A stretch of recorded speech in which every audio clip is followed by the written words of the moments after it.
Салем, досым! Алсен, білесің бе? А ты знаешь, что барсы обычно носят свой длинный хвост в зубах? Не знаю, зачем они это делают.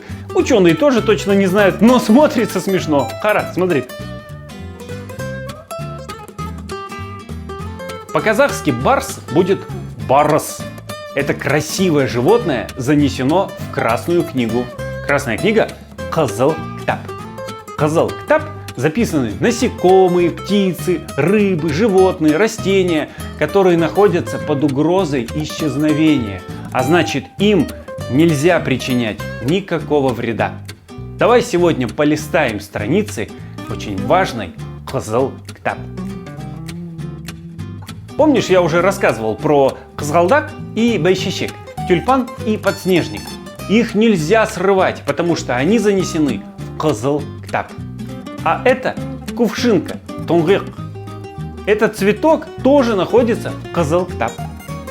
Тонгык – это цветок, который живет на воде. Тонгык раскрывается на закате, а закрывает свой цветок на рассвете. Поверхность цветков тонгык покрыта веществом, которое отталкивает всякую грязь. Поэтому цветки тонгык всегда такие чистенькие и красивые.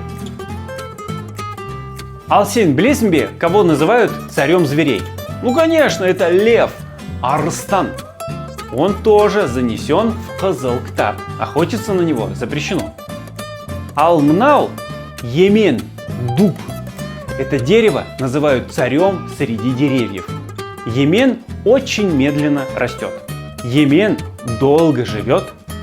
В мире существуют такие дубы, которым более 2000 лет. А в Алматы есть Емен, которому 300 лет. Спиливать дубы – это преступление, потому что Емен занесен куда? Правильно, Кызыл кітап. Емен кормит желудями многих животных, в том числе медведей.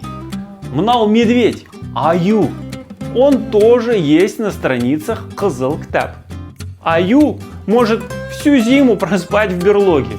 Аю прекрасно лазает по деревьям. Этот неуклюжий аю способен бегать со скоростью лошади. Любимое лакомство у аю – это мед. Но где же аю его берет? У диких пчел. Аю не боится пчел, потому что единственное место, куда они его могут ужалить – это мурун. И поэтому, когда аю забирает мед у пчел, он активно трясет своей головой и прикрывает лапой мурун.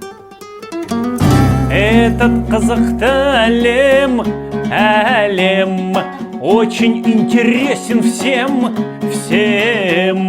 Будем мир познавать и казахский изучать. Сен білесің бе, біз біргеміз әрине.